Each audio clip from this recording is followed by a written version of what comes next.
Imagine a general who planned the greatest military victory of the 20th century, who received his field marshal's baton from Hitler's own hands, and who is still studied in military academies around the world as the definition of military genius. Now imagine that this same man stopped 30 miles from 290,000 of his own soldiers who were starving and freezing to death in the Stalingrad pocket and turned back. Not because he ran out of fuel, not because his army was destroyed, but because he decided the risk was too great. 30 miles separated him from 290,000 men who could hear his guns through the frozen air and knew that help was coming, and he turned around anyway. His name was Erich von Manstein, and this is the story of a man who was brilliant enough to destroy France in 6 weeks,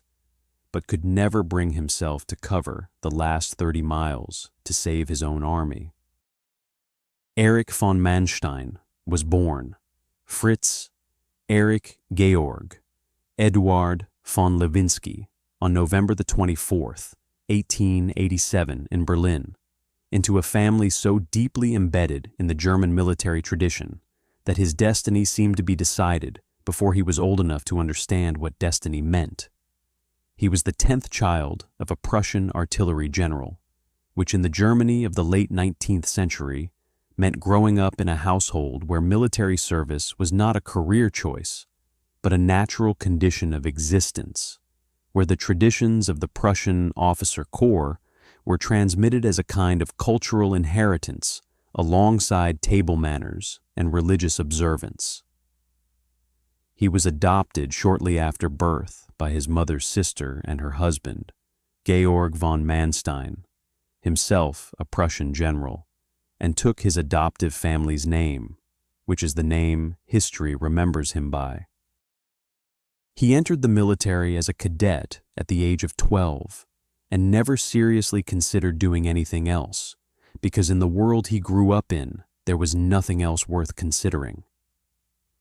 He served in the First World War as a young officer on both the Eastern and Western fronts, was wounded in 1914, and emerged from the war with the combination of practical combat experience and theoretical military education that would define everything that followed. He was one of the officers who remained in the 100,000-man army that Germany was permitted to maintain under the Versailles Treaty,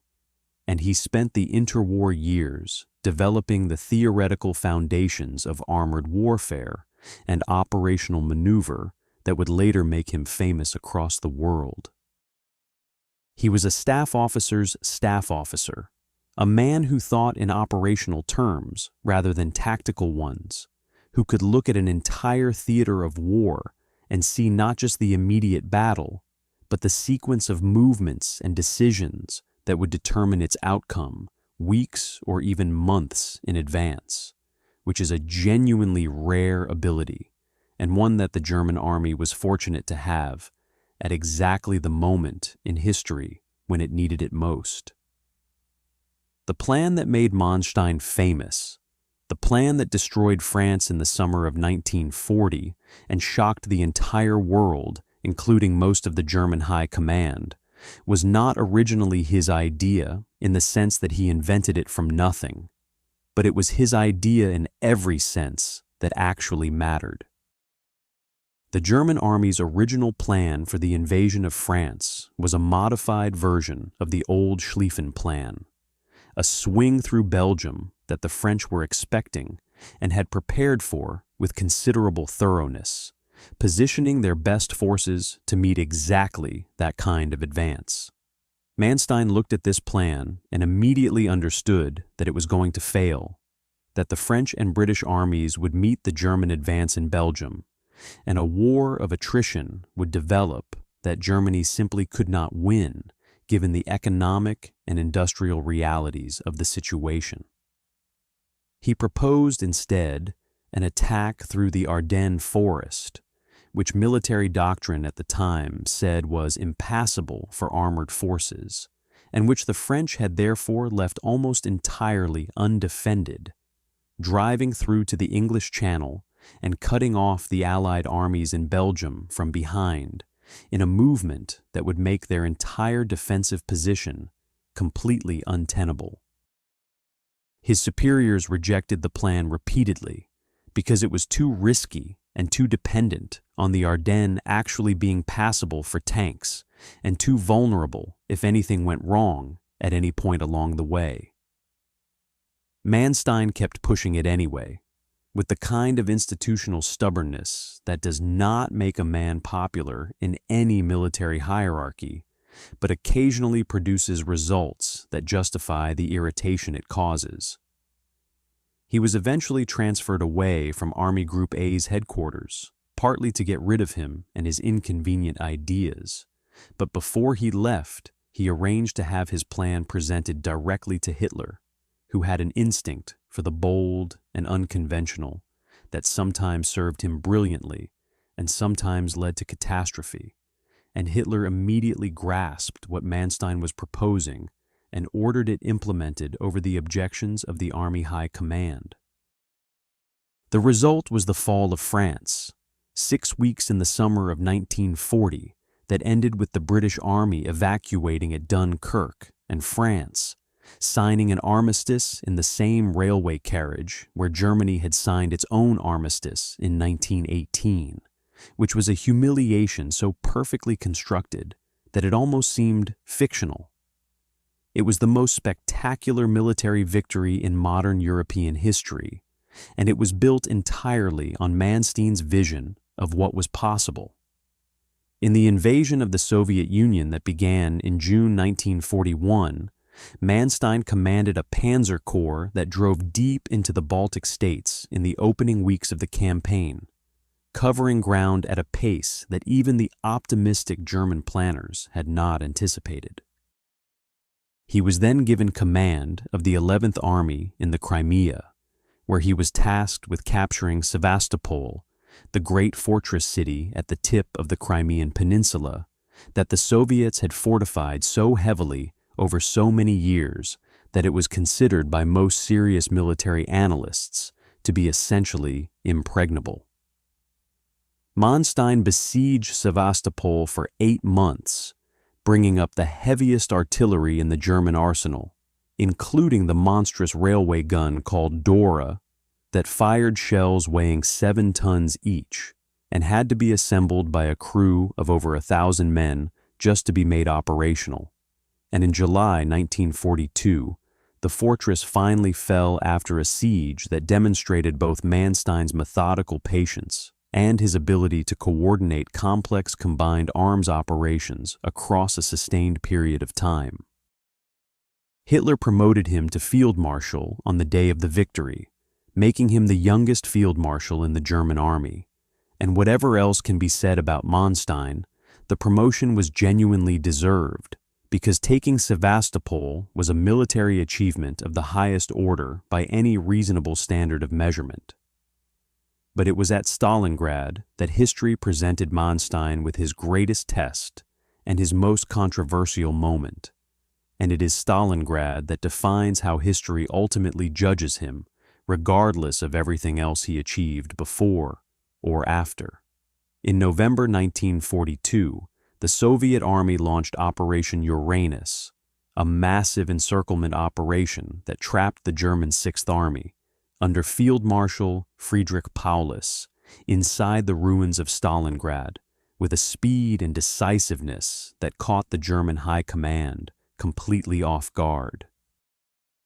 290,000 men were surrounded in temperatures that dropped to -40 degrees with dwindling supplies, and no realistic prospect of relief unless someone organized one very quickly, cut off from the rest of the German front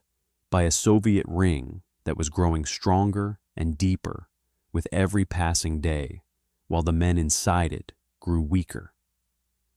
Hitler refused to allow a breakout, insisting that Stalingrad must be held as a matter of personal prestige that had long since overtaken any rational military consideration, and Paulus obeyed because obeying Hitler was what German generals did in 1942 even when they understood perfectly well that obedience was going to cost them everything.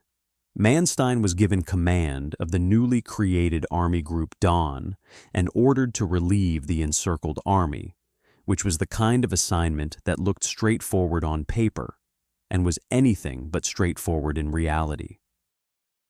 The relief operation, codenamed Operation Winter Storm, began in December 1942 with Manstein's forces built around the 4th Panzer Army under General Hermann Hoth, driving northeast toward Stalingrad through brutal winter conditions against fierce Soviet resistance that contested every mile of ground. By December 19th, they had reached the Mishkova River, approximately 30 miles from the Stalingrad perimeter, which was close enough that the men trapped inside the pocket could literally hear the guns of the advancing relief force through the frozen air, and understood that someone was actually coming for them after weeks of being told that help was on the way without any visible evidence that this was true. Manstein knew that Paulus had to break out to meet him, that the encircled army was too weak and too short of fuel to wait for the relief force to fight its way through the entire Soviet defensive ring, and he sent Paulus the code word "thunderclap," which authorized the breakout and made clear that the moment had arrived. Paulus refused to move without explicit orders from Hitler, because he was that kind of general, and Hitler refused to give those orders because breaking out meant abandoning Stalingrad, and abandoning Stalingrad was something that Hitler's psychology made literally impossible for him to authorize, regardless of the military consequences. And Manstein, with his panzer spearheads sitting 30 miles from 290,000 of his own soldiers who were counting on him to keep coming, made the decision to halt the advance and begin pulling his forces back to avoid being encircled himself. His official justification was militarily coherent in the narrow sense that the Soviet pressure on the flanks of his relief corridor was real, that the risk of the relief force itself being cut off and destroyed was genuine, and that without a corresponding breakout from inside the pocket, the operation could not succeed no matter how far forward his tanks pushed. These were not invented excuses. They were real military considerations that any competent commander would have had to weigh seriously in the same situation. But the men inside the Stalingrad pocket believed, and many military historians have argued ever since, with considerable supporting evidence, that Manstein stopped when a continued advance might have changed the outcome, that 30 miles was a distance that desperate men in desperate circumstances might have been able to close if someone on the outside kept pushing toward them, and that Germany's greatest general at the most critical moment of the entire war calculated the odds, decided they were unfavorable, and chose the professionally defensible option over the desperately necessary one. The 6th Army surrendered in February 1943 after months of progressive starvation and freezing and dying in the ruins of a city that Hitler had decided was worth more than the lives of the men defending it. 90,000 survivors marched into Soviet captivity out of the 290,000 who had been trapped there, and of those 90,000, fewer than 6,000 ever made it back to Germany alive.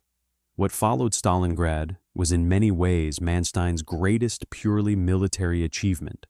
which tells you something remarkable about the particular paradox of his career. In February and March of 1943, with the German front in the south collapsing under Soviet pressure and Red Army forces driving deep into Ukraine in the aftermath of the Stalingrad victory, Manstein executed a masterpiece of operational maneuver that became known as the backhand blow,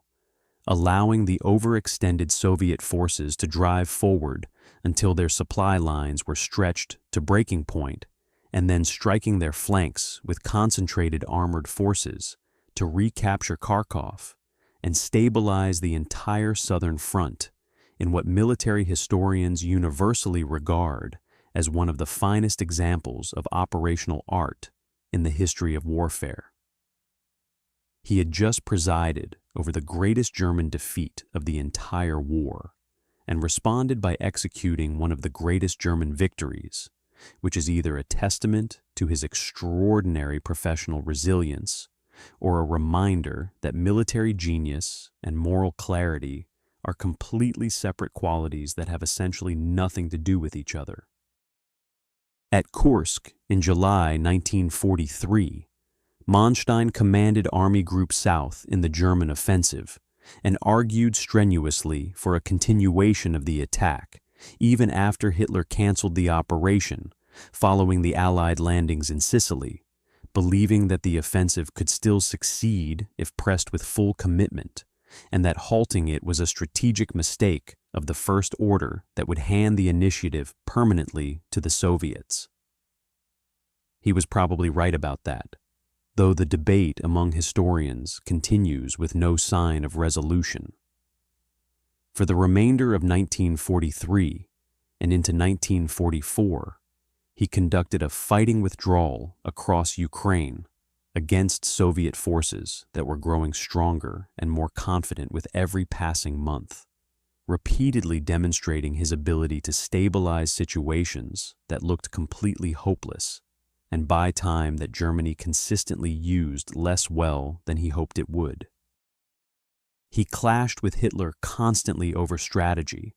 arguing for the flexible, elastic defense and operational freedom of maneuver that his entire career had been built around, rather than the rigid hold everything approach that Hitler insisted on with increasing fanaticism as the military situation deteriorated. In March 1944, Hitler finally dismissed him,